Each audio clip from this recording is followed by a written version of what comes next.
Data protection and privacy teams are under more pressure than ever with new laws, AI oversight, data breaches, and the constant expectation to do more with fewer resources. That's why TrustArc built a modern privacy and data protection management platform powered by Arc Intelligence.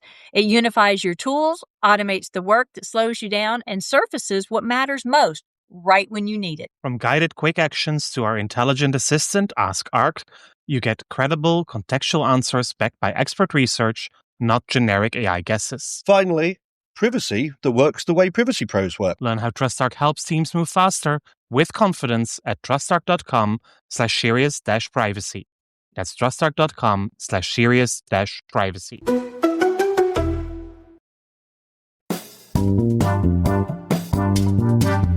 This is Serious Privacy by TrustArc. Here are your hosts, Paul Breitbart and Kay Royal. On 16 June 2022, the Canadian government introduced Bill C-27 to Parliament, a new try to reform the Canadian national data protection landscape. Should the bill be passed, BIPADA will be significantly updated and partly replaced, among other things, by the Canadian Consumer Privacy Protection Act. Will that then be the CCPPA? The bill furthermore includes legislation on artificial intelligence, also creates a new court, the Personal Information and Data Protection Tribunal. So, following our discussion on Bill C-11 in our Season 1 finale, and a look at Quebec last November, we are going back to Canada today. And our guest is Lauren Reid, also known as the Privacy Pro. Lauren is a longtime privacy consultant who started her privacy career at KPMG and via roles at BMO Bank and Nimity, is now the owner of her own boutique consulting firm out of Toronto. My name is Paul Breitbart. And I'm Kay Royal, and welcome to Serious Privacy. So, Lauren, it is an absolute delight to have you on the show. I believe you and I have met a few times in the past, but Paul speaks very, very highly of you. I am absolutely delighted to be here. All right. So here's the unexpected question of the day. Hopefully not a too difficult one here. What would you like to study at school? Elder care. Ooh, why? I would like to be a caregiver. That's just the thing. I always think that's my someday job. That's my passion. And it doesn't have a lot to do with privacy, but that was always my wish. If this wasn't my career, that's what I would be doing. Oh, wow. Is that an unexpected answer? It was an unexpected answer. Absolutely. For sure. Yeah, maybe it'd be a nurse or something. She puts my desires to shame. Well, what's yours, Kay? What would you study? I'm in two minds. And on the one hand, something to do with cooking, I guess. Surprise! Surprise. Maybe a whole baking course or a patisserie course or something like that. On the other hand, art history. Ooh. Why art history? I mean, we've talked about art a little bit and your favorite things that you have. Yeah, but because I'm very fond of art and always try to understand more. I love visiting museums, and it's nicer if you walk around looking at paintings if you also have an idea what they mean. I love it. I love it. So, Lauren, I was a registered nurse before I became an attorney. And Really? I actually was a hospice nurse. I never took the easy parts. I took hospice, the cardiac care units, ICU, things like that. So I do not want to learn to be a caregiver, although I will probably wind up doing so with my mom. But if I had to study anything, the one thing I've always wanted to study, always, no matter what I've taken through any of my academic courses, I want to learn shorthand. Because I write so much and it gets exhausting to write so much. But I will say that the other one that I'd like to learn, and this does kind of speak to current, is cybersecurity. I wish I actually knew more from a technical perspective about cybersecurity. I do deal with cybersecurity law, which there's starting to be a difference between privacy law and cybersecurity law, most of it 90% overlapping. But I would like to actually understand the technical part of it. I think that would be fascinating. And if y'all didn't hear the pre-roll, this is going to be after the voting is over that we release this, but hopefully soon I'll find out if I win the Cybersecurity Woman of the Year for the Privacy Lawyer or Cybersecurity Lawyer Division. Oh, wow. I hope so. Well, Me that's too. funny, Go vote. Because I started out in security. Wow. You started out in nursing. I started out in it wasn't really called cybersecurity back then, but that's Right. where I started. And then my team said, oh, there's this privacy thing coming up and someone's got to do it. It sounds like a pretty good job for a girl. And I was like, This is not the first time I've heard somebody say that on this podcast. Oh my gosh. So I was pretty devastated. I thought, oh, I'm not good enough to be in cyber, and the all male team I'm on, they don't want me there, and I was pretty upset about it. And then once I did my first project in privacy, I was just sold. I was so happy. I'm like, this is in fact a very good job for a girl. And then my career really took off, and so I, in a weird way, thank the guy who thought that was a good job for a girl. Yes, thank you. Even though it was a very shitty explanation. Oh my gosh. And I agree, because we've talked about this before on the show, but privacy is a helping profession because you're protecting the average person on the street, the average consumers. You're protecting the company by doing that, but it is at its heart and at its essence a protective area of law. And so given your comments about what you'd like to go, that doesn't surprise me at all that you're a natural fit for privacy. Now, yes, there's a lot of people in privacy who aren't exactly what you would consider protective, helping kind of people, but that's a whole nother conversation. All right. Let's start with the topic of the day. Paul, kick us off. Yeah, so the topic of the day, Bill C-27. Maybe start with the $1 million question. Will it pass? I want to say yes in some form, but I just keep getting embarrassed by thinking that Canada's going to get new privacy law, being like, here it's happening, let's do it. And I'm telling my clients, let's get ready for it. And then I get it because nothing happens. So cautiously, maybe superstitiously, reserved on it, but we got to do something. Something has got to pass. It is one of few issues that all of the major political parties agree on. It's integrated with a number of other federal initiatives around data and AI and our digital charter. So something has to happen. There's also pressure from Quebec and even Ontario as well, and some of the provincial laws being updated. If this one doesn't pass, I might need to move. I can't handle another year with no privacy law reform in Canada. Those of us in the U.S. have said similar statements, but nothing to do with privacy law, except maybe the recent Roe v. Wade. I heard that after Trump got elected, they crashed the Canadian immigration website. And apparently after Dobbs was passed, which overturned Roe v. Wade, apparently the Canadian How to Move to Canada got like 50 times the normal of searches it normally does, well over, 800 million or so. I don't know. Anyway, it was absolutely bonkers, people looking to move to Canada. But Canada's cold. I don't want to move to Canada. It's cold. It's cold and it's not perfect. I'm American. I moved here after living in the Netherlands. I moved here in 2009 and I love it, but it's complicated. It's not as simple. It's a wonderful place and it's my home now. And I would say it maybe it's not quite the utopia that people make it out to be, but I definitely feel that Canada's pretty well aligned. I think Canada's really balanced position. I think, geographically as well as culturally, and our legislative and regulatory approach as well is kind of balanced right between Europe and the US, and I think that's what you see in our privacy law, finding a balance. It's leaning toward GDPR, but I'll tell you, a lot of people have a lot of complaints about this law. I have a major one. What's the major complaint? The word consumer is in the title. It has been CPPA. First of all, you can't use the acronym because there's CCPA or CPPA.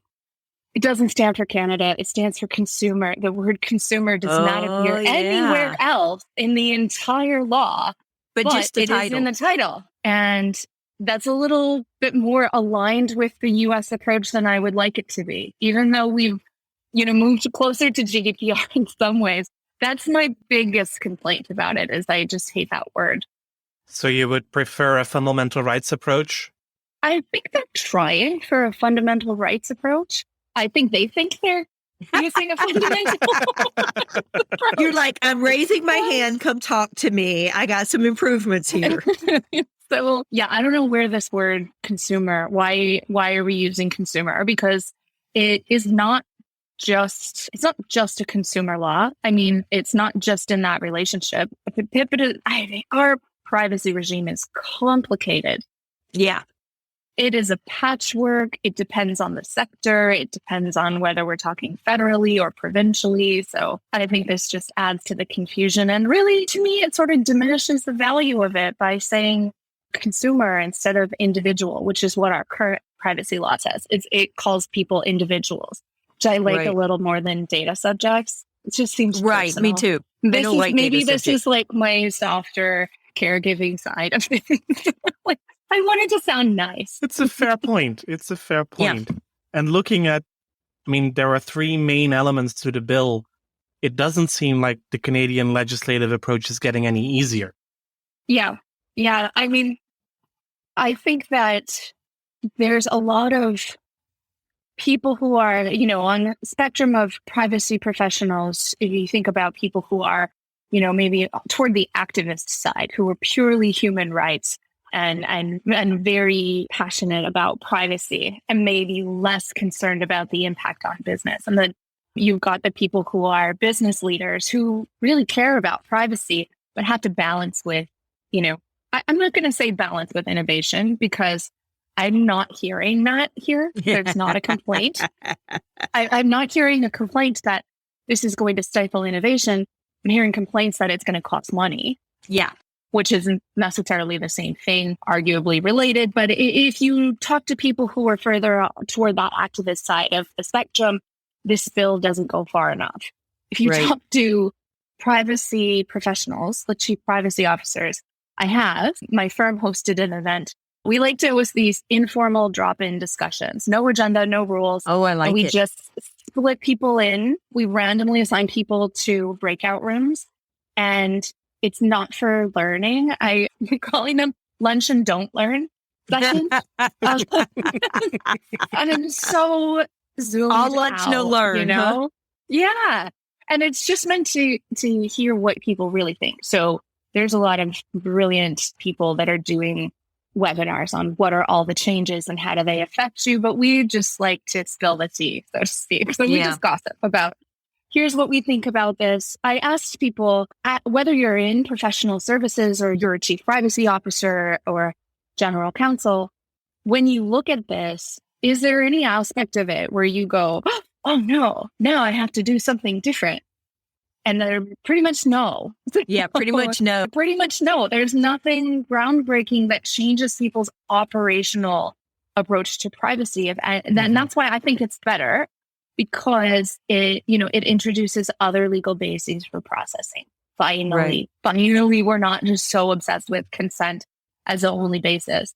So I do think it improves outcomes for individuals, and it doesn't actually change a lot for the companies that have been complying with BIPIDA. Right. Or we hope it doesn't change a lot. And Paul and I, definitely resonate with the all lunch, no learning concept, because that's the way we build the podcast. This is what you would talk about with other privacy, cybersecurity, security, information, whatever you want to call it, other people in the field. This is what you would sit down at your kitchen table or your back porch and have a conversation about over a cup of tea or over a cup of whatever you want to drink. So definitely we like that. Yeah. Is it the one thing I'm wondering about? Is it people really believing that they don't have to change their data processing practices? Or is it that they are not yet willing to admit that there will be change and that there might be change in the end? The first thing, there was the day that it came out, and everyone I know was like, refresh, waiting for the text to come out. And then I started worrying that my staff would feel like they were being harassed by me because I was reading it. And I was like, oh my God, did you read this? Oh my God, did you read that? And so we decided that I would stop failing them about privacy law, ironically, and then we would have a conversation about it. And so, as advisors, we go through and we think about our clients and we're going through, okay, what does this mean for Right. other organizations that we advise? Is there anything that they should be alarmed about? Now that's, we're on maybe a little closer to that business side of the spectrum, to be honest, as privacy consultants. Well, you have to think about how you operationalize it and the impact on operations, or on a practical level, what companies need to change. That's the thing. I mean, you have to meet people where they're at. And if you go in and say, no matter what the fines are, if you take a risk-based approach and you go into an organization and say, oh, you got to stop, you have to stop processing this kind of data. It's general practice. Everyone in the world is doing it. It's not harming anyone. You've done a risk assessment. Your likelihood of enforcement is basically zero. If it does get enforced, you're going to be on the receiving end of a strongly worded letter. And you should just stop doing that. So that's one approach. Yeah. I think the reason I'm still in business is we don't take that approach, right? We take a practical approach where we say, okay, how do we do this in the best possible way? How do we do this in a way that respects people, first of all, and then thinks about the risk to your business, right? Not the risk that you're going to get in trouble, but like maybe there's the risk that you're going to lose customers. And that speaks to the people making decisions a little bit more than, well, you're not allowed to use this CRM tool, even though they boast 99,000 customers around the world because their cookies banner isn't compliant. Like, right. We don't go into that. So I think, to kind of come back to your question, Paul, this is what I mean when I say that I don't think that much is going to change in the real world. Like, because maybe some of these clarifications are, if you were starting from scratch in, say, this passes next year, if you're starting with nothing a year from now, it might seem different than if you started 10 years ago or 20 years ago. Right. But for the companies that have mature, or even, maturing privacy, they pretend to have a privacy program. Yeah. I think it doesn't change a lot of what they're doing or what they're trying to do, to be honest. Right. Do you see any, and I know there are, but what are the key differences between the previously proposed revised law and this revision, which we were all very hopeful that C11 was going to pass, and it didn't, but we understood election season, blah, blah, blah, whatever interferes with privacy. And now we've seen some differences. So what are the more important differences that you focus on for companies? Well, there's better protection for children, which is, I think, universally appreciated. Maybe not some organizations that maybe want to exploit children's data, but I would say that the introduction of legitimate interest is a massive, massive change. The fact that Finally, Canada's privacy law is based completely on, and has been since 2000. And it's just dated, and it does more harm than good, in my opinion. And it's impractical. It's impractical. It's harmful to people. But the thing is, when you tell someone, okay, we're going to make it so companies no longer have to get your consent, that's offensive, right? If you're a lay person, that is upsetting, because you're going, wait a second, I no longer have control. And what you don't realize is obviously that puts more accountability on them, and you're better off because they're not relying on you to just check boxes and that sort of thing. And so consent is still present in C27, but it is meaningful consent, and very similar to GDPR's standard for meaningful consent. I think that is really understandable to people because, in the last, 5 or 6 years, we've started having more conversations about what consent means in the rest of our lives, and the idea of coercion, the idea of being misled or forced to give consent. And so it's resonating with people. And when I speak on this topic to non-privacy folks, they're like, this is really simple. I think, which is funny, because you speak on this to privacy people or to people building products, and they're like, but like, what if it's, it's really straightforward to the people whose data is being used, Right. do we finally see some limitations also on international data transfers? I know that's something No. that the former commissioner was advocating a lot on, trying to restrict it with guidance and other submissions to Parliament and others. But it's still very quiet on that front. No. Okay, next question. I love that. No. Well, here's the thing. I mean, if you're asking, again, it depends on who you're asking. And I think there's a word meaningful. Canada was the first country in the world to have an accountability principle in its privacy law. PIPEDA's first principle is accountability. A previous commissioner, Jennifer Stoddart, published a paper that's still relevant and still widely used today on accountability in onward transfer, which is basically saying that you're accountable for data. And if you're going to transfer to a third party, it doesn't matter where they are, it has to have that same level of protection. Right. And so are there restrictions for the people who feel that you can't trust a different jurisdiction because the data is going to be there? No, there's still not. Quebec does, which is very interesting, that disconnect, because Quebec's Bill C-64 or Bill 64 does. It's really not surprising given the connection between the Canadian and the U.S. economy.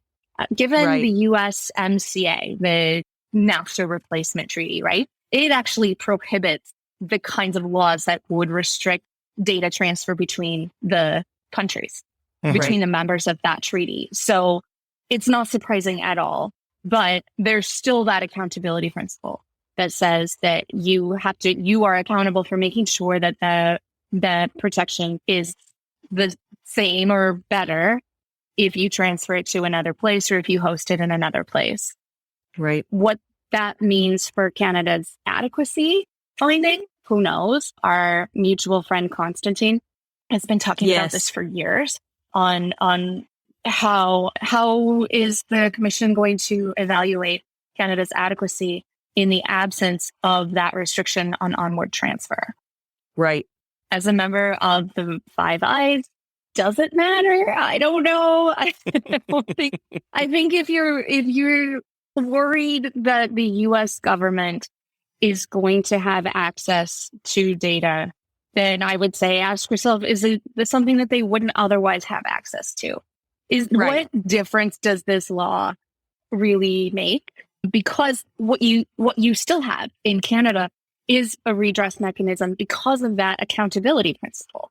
The company that transfers the data still has to be accountable. So effectively, it's not much different than some of the other transfer mechanisms like Privacy Shield or Safe Harbor or other things that are, struck down or in question right now. But I personally don't think that that's as big of a weakness as in terms of the end of the day, the impact on individuals and their privacy. Is it legally important? Yeah, massively.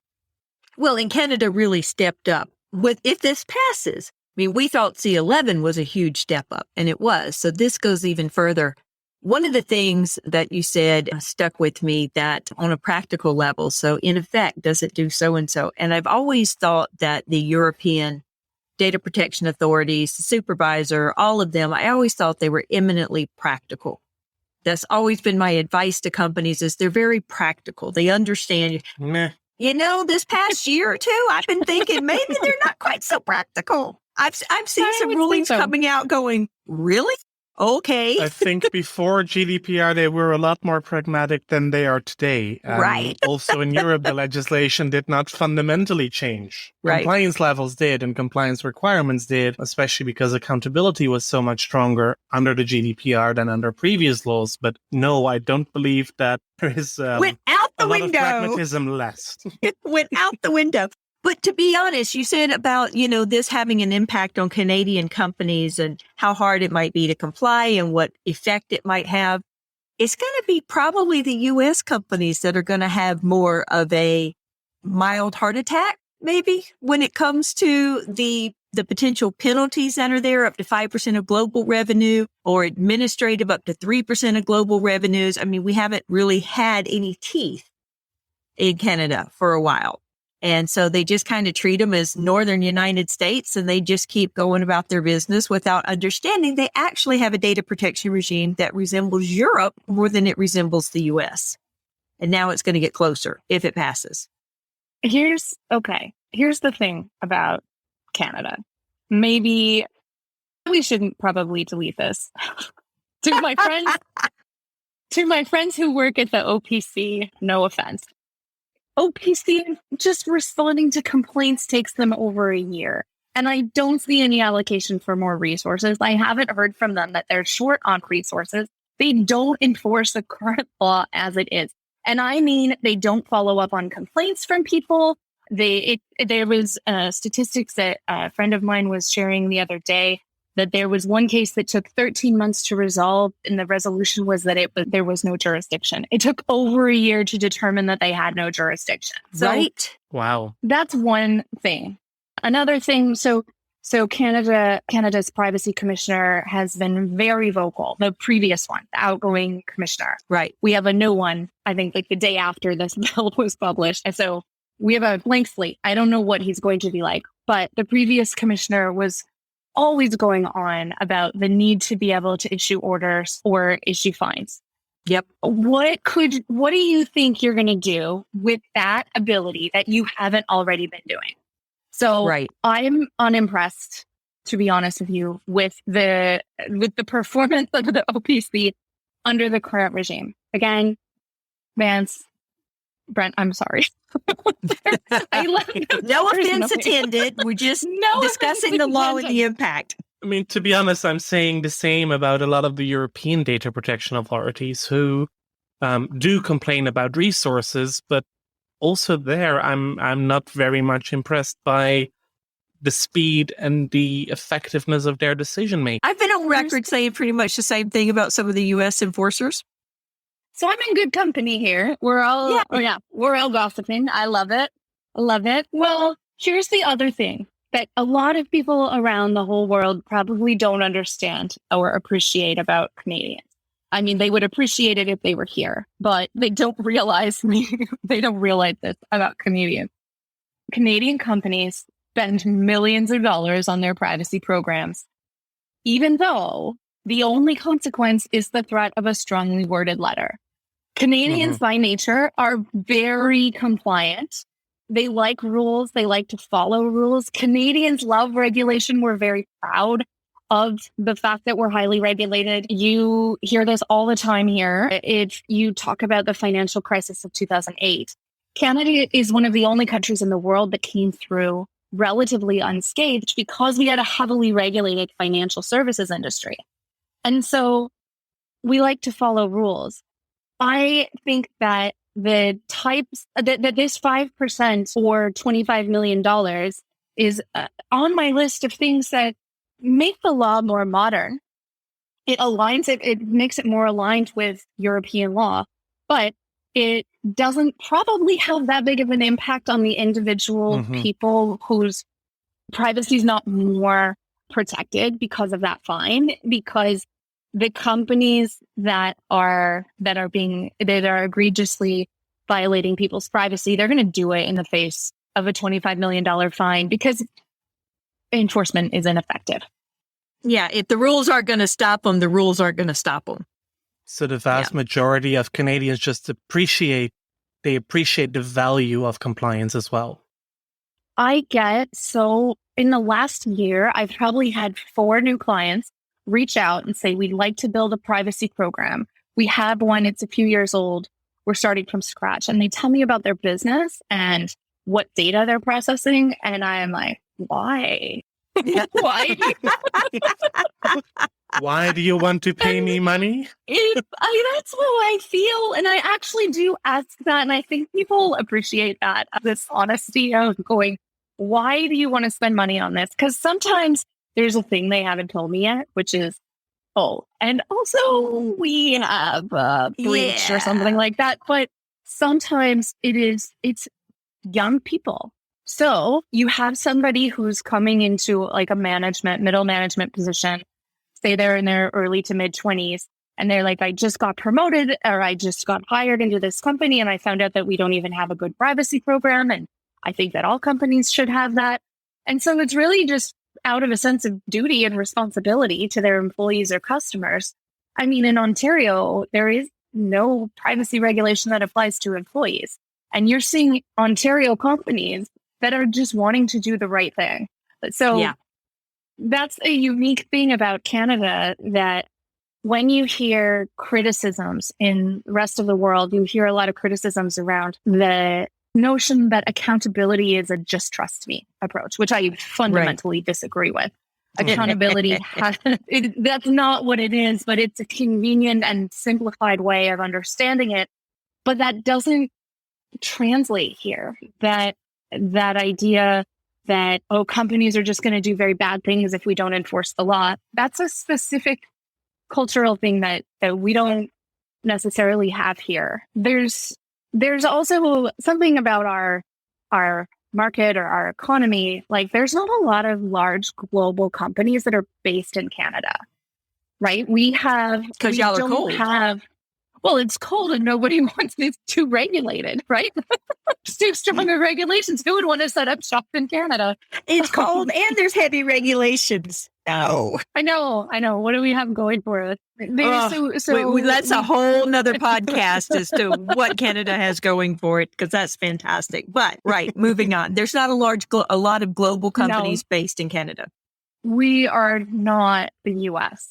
We're not the UK. We don't have that much influence really globally. And so that's a big difference too. And that results in better privacy for people. And here's why.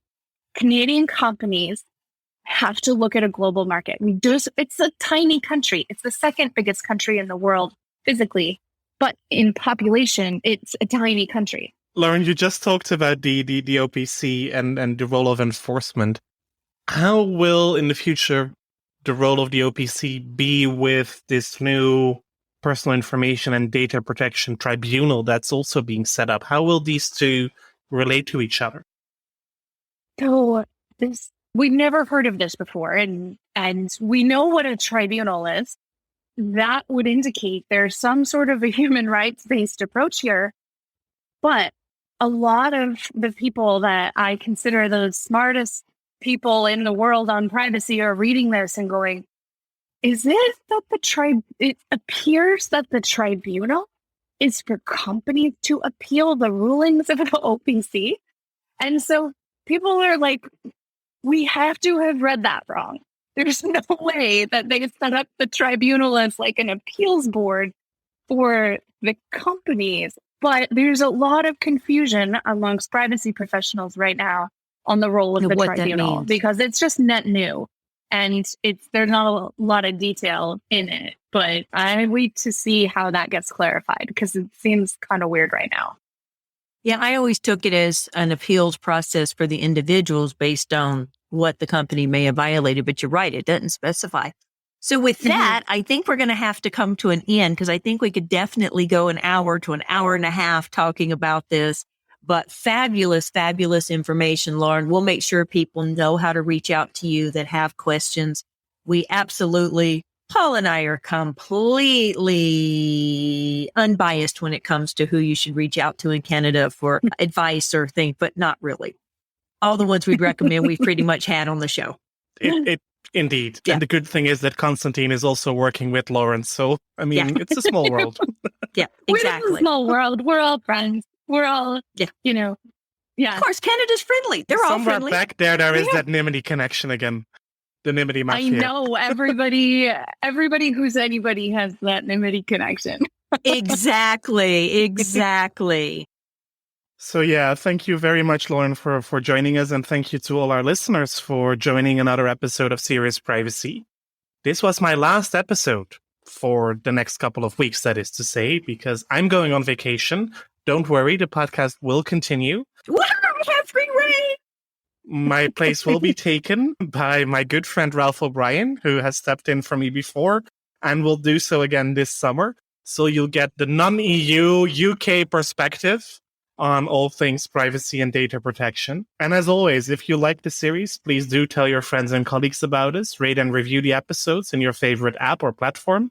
And should you have any questions, feel free to reach out to us at seriousprivacy@trustart.com or via Twitter at @podcastprivacy. You can join the conversation on LinkedIn. Just look for Serious Privacy. You'll find Kay on Twitter as Heart of Privacy and myself as EuroPolB. Until next week, goodbye. Bye, y'all. That was Serious Privacy.